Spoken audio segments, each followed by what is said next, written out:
Audiocuentos. Relatos para el no a la guerra. Desde la Biblioteca Municipal de Chapinería. Autor: Javier Fernández Jiménez. Título: ¿Tú me habrías disparado? Narrador: Daniel Francés.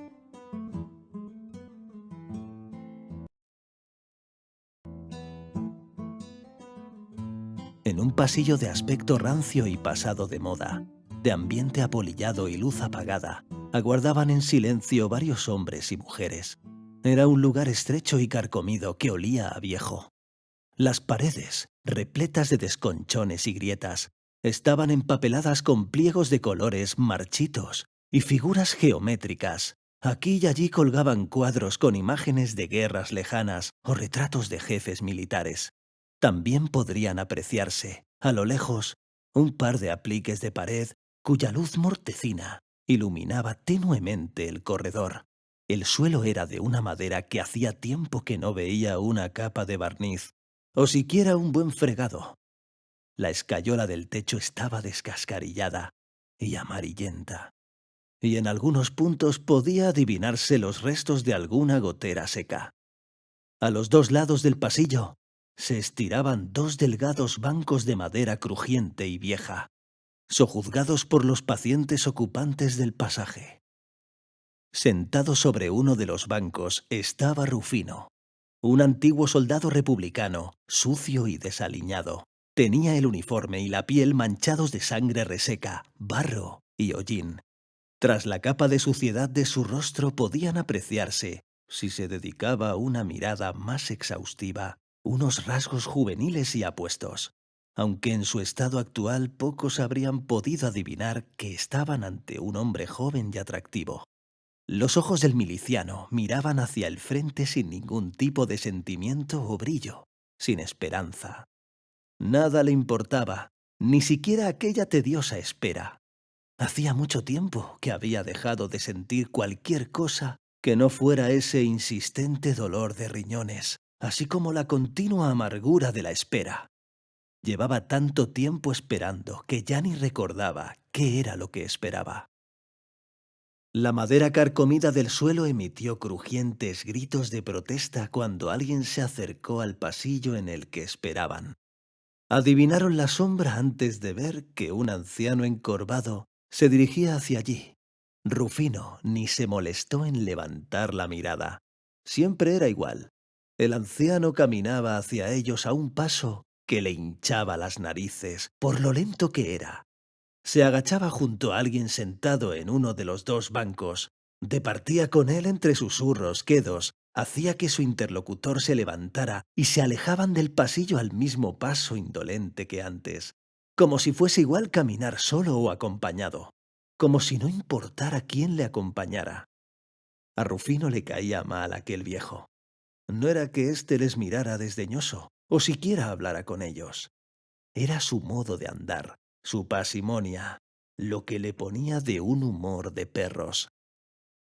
El viejo, ajeno a los pensamientos del miliciano, y sin levantar la mirada en ningún momento, como si supiera el recorrido de memoria, caminó entre el túmulo silencioso. Eso también le ponía de mala leche a Rufino. Eran más de 100 personas en el pasillo y nadie decía nada, nadie hablaba. Estaba hasta las narices de estar allí. «Me cago en la puta guerra de los cojones», musitó para sí mismo el soldado. Pero debió de decirlo en voz alta porque todo el mundo le miró con ojos reprobadores, incluido el anciano, que levantó la mirada por primera vez desde que él estaba allí y se acercó a grandes zancadas donde estaba. El viejo abrió la boca para hablar y Rufino pudo apreciar el aroma del interior de un cuerpo viejo y moribundo, pegado a su rostro. Aquel anciano era tan vetusto y pasado de moda como el pasillo en el que estaba. «¿Señor Rufino García García?», preguntó el viejo en el tono quedo que tanto molestaba a su interlocutor, para no hablar y decirle un par de frescas al abuelo que tanto le incordiaba. Rufino se limitó a sentir. «Acompáñeme», ordenó el bedel. Rufino se alejó del pasillo y caminó detrás del viejo. Allí nadie volvió a mirarle, nadie le despidió, nadie dijo nada. Como si no importase nada de lo que ocurría, persiguió al bedel por angostos pasillos, cada vez más estrechos, oscuros, malolientes y sinuosos. Finalmente, llegaron al umbral de una puerta de roble desgastada. El viejo le indicó que entrara en la sala, con un simple ademán de la cabeza, sin molestarse siquiera a emitir algún sonido. Rufino, a pesar del odio antinatural que tenía por aquel hombre, obedeció y entró. La puerta se cerró tras él, dejándole solo en una habitación a oscuras.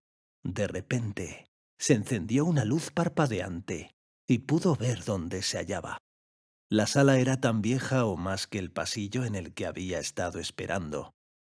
Estaba en penumbra y solo la iluminaba el resplandor recién encendido. Rufino miró hacia allí y vio un aparato misterioso, desconocido, cuadrado, situado en la pared del fondo. Se asustó. Nunca había visto una cosa como esa. Parecía una ventana por la que se veía toda clase de imágenes diferentes que cambiaban con el paso de los segundos. Pasados el susto inicial y la sorpresa, examinó la habitación para ver dónde estaba. Hileras de bancos, parecidos a los de la iglesia del pueblo, que había ayudado a quemar 2 días antes de llegar allí, ocupaban casi toda la estancia. Frente a él, en el lugar en el que estaba el artilugio misterioso, se erigía algo parecido a un altar. Rufino nunca había estado en una, pero supongo que estaba en una sala de juzgado. Le sobresaltó el sonido chirriante de una puerta al abrirse, y un estrecho haz de luz le hizo descubrir que en la pared situada frente a él existía una entrada igual a la que había utilizado para acceder. Las luces del aparato misterioso le mostraron la silueta de una persona en el umbral opuesto. Allí había un hombre. Sin apenas aguardar a que la nueva puerta fuese cerrada y a que el nuevo inquilino se adaptara a la oscuridad, una voz impersonal y autoritaria les ordenó que tomaran asiento. Rufino y el desconocido caminaron hacia el centro de la sala. El miedo a lo ignoto, el terror propio y un extraño sentimiento de solidaridad hizo que ambos hombres decidieran unirse en su soledad. Al menos tendrían con quién compartir juicio, porque acababan de llegar a su propio juicio. Eso ya lo habían adivinado ambos. Antes de ver el rostro de su oponente, Rufino supo que algo no cuadraba, y solo tardó un instante en percatarse de qué era lo extraño. Aquel hombre, aquel desconocido que compartía su suerte, era su enemigo. Vestía el uniforme del ejército rebelde, era un soldado nacional. Su traje estaba impoluto y sus botas relucientes, salvo en las punteras, donde se apreciaban manchas de polvo. Rufino miró sus propias botas, desgastadas y llenas de barro, así como su camisa y su pantalón destrozados, y sintió un atisbo de vergüenza. Después recordó que sus ideas defendían la democracia y la libertad, y recuperó algo de confianza, de orgullo mal entendido. No se dejaría amilanar por un enemigo, y menos aún dejaría que él se diese cuenta de su desconfianza en sí mismo. Una luz encendió entonces en el centro de la sala, y los dos hombres pudieron ver con claridad quién era el que se situaba enfrente. De las gargantas de aquellos dos soldados enemigos brotaron dos gemidos semejantes. Los dos perdieron el resuello unos segundos, y ambos notaron un poderoso nudo en el estómago, más potente que un buen puñetazo o un cañonazo mortal. ¡Felipe!, profirió Rufino con un temblor incontrolado en sus labios macilentos. «Rufino», saludó el eludido con un cabeceo.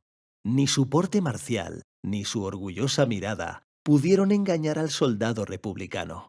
Su oponente estaba tan acojonado por la situación como él mismo. Los dos a un tiempo necesitaron sentarse. Centenares de emociones diversas se amontonaron en sus cabezas. Por un lado, el odio extremo hacia el bando contrario. Por otro, los recuerdos de la infancia. A ninguno de ellos se le escapó la vergüenza y la congoja del otro. Ambos se sentaron uno junto al otro, y sus miradas se dirigieron hacia el extraño aparato que ahora mostraba imágenes de muerte, destrucción y guerra. Permanecieron callados largo rato, sumidos en sus propias reflexiones. Felipe, musitó Rufino después de una hora larga de incómodo silencio.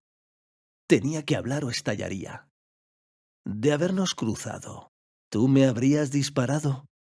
El otro rebulló inquieto, sin saber qué responder, pues ni él mismo lo sabía. ¡Coño, Rufino! Pues claro, estamos en guerra, ¿no? Ya, pero ¿cómo somos amigos? En una guerra no hay amigos ni enemigos, solo hijos de puta que quieren matarte. Tú habrías hecho lo mismo, seguro. Sí, creo que sí lo habría hecho. Solo cumplimos órdenes, ¿no? Órdenes, claro. Es por culpa de esos cabrones de los mandos. Ellos nunca salen por ahí a pegar tiros ni a llenarse de mierda y barro. Callaron. Pasó otra hora sin que ninguno de los dos hablase, como si necesitasen procesar aquella información recibida. Ninguno de los dos había pensado en la posibilidad de cruzarse con el otro en una refriega a tiros. Pero eso es lo que tenía una guerra civil, que podías toparte con un amigo y hasta con un hermano del bando contrario. Los dos tenían grabadas en sus retinas imágenes horrorosas de amigos muertos, de uno y otro bando. Imágenes en las que, algunas ocasiones, ellos mismos habían sido partícipes. ¿Te acuerdas de los bollos que nos hacía tu madre de chicos?, dijo de pronto Felipe, recordando las largas tardes de invierno pasadas en el hogar de su amigo. Sí, estaban buenísimos. ¡Qué tiempos aquellos! ¿Qué habrá sido de Pepe y de Fermín?, se preguntó Rufino en voz alta. Murieron fusilados. ¡No jodas! ¿Y cómo lo sabes? Porque yo era uno de los que disparaban. Oh, se limitó a pronunciar Rufino. ¿Y tuviste cojones para dispararles? La verdad es que no, pero tuve suerte. Les pillaron robando sandías del huerto de don Froilán con el Paco, el cabrón ese del pueblo de arriba. ¿Con el que siempre te pegabas? Con ese. ¡Qué casualidad! El caso es que me apañé con uno de mi pelotón para intercambiarnos nuestros puestos de tiro. Ese hijo de mala madre se fue al infierno con un tiro entre los ojos. Por lo menos esta puta guerra nos deja cobrarnos algunas rencillas personales. Felipe no pudo menos que sonreír ante su propia chanza, aunque sabía que no tenía gracia. Rufino miró a Felipe consternado. Siempre habría creído que su amigo era mucha mejor persona que él. Ahora sabía que no eran tan diferentes. Algo le instó a confesar uno de los crímenes que él había cometido para no quedarse atrás. ¿Te acuerdas del abuelo Panchas? No, ahora no caigo. Sí, hombre. El cojo que siempre amenazaba con hacernos catar su bastón. Ese que me cazó un día y me azotó hasta que se me puso el culo más rojo que el corazón de una sandía. Claro que me acuerdo, joder. ¡Qué tío más cabrón! Con lo que cojeaba el condenado. Y no paraba de correr. Sí, ese. Pues resulta que era facha. ¿Cómo no lo iba a ser? Con esa cara de cabrón que tenía. Me enviaron a mí a por él. Le solté más hostias que pelos tenía en la cabeza. Y después le quité el bastón de los huevos y se lo partí en la cabeza. Joder, te cobraste bien la azotaina. Y que lo digas. Los dos volvieron a callarse, sabedores de que contaban viles asesinatos y rencillas personales, como el que cuenta en el mesón que se ha ido de juerga o que se ha emborrachado. No se vanagloriaban de ser soldados ni de haber matado a gente, pero como ellos, solo habían cumplido órdenes. ¿Sabes lo de los viejos de arriba que fusilaron en la plaza por rojos? Sí, me supo a cuerno quemado, aunque fueran de ese pueblucho. Pero al sargento de mi compañía se la trajo floja. Dijo que se jodieran por no querer irse al pueblo, que se lo tenía bien merecido. Por lo menos no conocía a ninguno. Pues yo estuve allí. A muchos de esos hombres se les disparó por la espalda. Y a los que se quedaron y nos miraron de frente, se les pegó tal paliza que no hizo falta dispararles. ¡Qué cabrones! La verdad es que no me sentó muy bien tener que pegar a un anciano. Pero chico, o lo hago o me fusilan a mí. ¿Qué quieres? Ya, eso me pasó a mí con la iglesia y el pobre don Tomás. Joder, con las veces que nos hemos ido a beber el vino de la sacristía. Ya ves, pues resulta que a mi sargento le dio un día porque había que quemar la iglesia, y allá que nos llevó. El pobre don Tomás, claro, intentó calmar los ánimos. Como en el pueblo se le quería mucho, incluso en mi bando. Tuvimos nuestros más y nuestros menos con eso de ponerle la mano encima. Pero al final el sargento le rajó con la bayoneta y cargó él solo contra la iglesia. ¿Te puedes imaginar? Al final la quemamos y nos cargamos a cuantos quisieron interponerse. Ya vi cómo dejasteis la iglesia con lo bonita que era. El orgulloso del pueblo, decía siempre mi padre. Y eso que era socialista hasta la médula. Eso que no tiene nada que ver. Ya. Los dos volvieron a callar. El aparato misterioso seguía mostrando señales de muerte y guerra. Imágenes de centenares de cadáveres apilados. Pueblos enteros derruidos. Bombardeos. Explosiones. Oye, Rufino. Me habrías disparado, ¿verdad? No creo. Tú siempre me defendías cuando nos liábamos a cantazos con los de arriba. ¿Te acuerdas esa vez que te pusiste delante y te hicieron una brecha? Joder, que sí me acuerdo. Como para no acordarme. Pues eso. La conversación acabó cuando el aparato misterioso dejó de emitir imágenes discontinuas y enfocó un lugar conocido, las afueras del pueblo de abajo. Todo estaba en silencio. Las brumas nocturnas propias de la zona impedían ver más allá de un par de metros de distancia. Todo estaba en silencio. La noche hacía ya unas horas que había ahuyentado la luz del sol. Un hombre, vestido con camisa y pantalón de pana, tumbado sobre un charco de barro, intentaba localizar entre la niebla el puesto del vigía que guardaba el pueblo en aquella zona. Se cagó en los muertos de su sargento por enviarle en aquella misión de reconocimiento precisamente en una noche como esa. Todo estaba en silencio. Estaba calado hasta los huesos y tenía un frío de 1000 demonios. No veía nada. Se estiró un poco y avanzó arrastrándose, silencioso en el barro. Y pensó en poder fumarse un cigarro. Maldijo por lo bajo al escuchar voces procedentes de su izquierda. No había uno, sino 2 vigilantes allí. Esos nacionales eran unos cabrones muy precavidos, pensó Rufino. Y volvió a acordarse de la madre de su superior. Seguro que lo encontrarían y lo fusilarían. «Me cago en la puta guerra», susurró, con tan mala suerte que en ese momento los 2 centinelas se habían callado y pudieran escuchar sus palabras con total nitidez. «¿Quién anda ahí?», gritó una voz rasposa. Rufino permaneció callado, esperando que los 2 vigías creyesen haber imaginado que alguien hablaba. No vio que uno de los 2 guardias se arrastraba hacia él hasta que no lo tuvo casi encima. Y después fue demasiado tarde. Sintió que alguien se preparaba para disparar. Los 2 disparos salieron a la vez. Rufino apenas tuvo tiempo de girarse y disparar su fusil antes de que Felipe hiciera lo propio. En medio de arriba y abajo, en medio de la niebla, en medio de la guerra, en el más absoluto de los silencios, retumbaron 2 disparos que se fundieron en uno. Felipe y Rufino, amigos de la infancia, compañeros de aventuras, borracheras y amoríos, colegas hasta el inicio de la guerra, se dispararon el uno al otro sin saber que estaban acabando con la vida de un enemigo. Entrambos murieron con fuertes dolores y agonizando, Pensaron en la putada que era aquella guerra y aquella muerte estúpida. Antes de exhalar el último aliento, se cagaron en toda la familia y antepasados de los cabrones que auspiciaban las guerras, todas las guerras, esa guerra. Cuando acabó la retransmisión del aparato misterioso y ambos supieron cómo habían muerto, no pudieron más que sonreír ante la ironía de aquella muerte. Realmente la guerra era una puta mierda.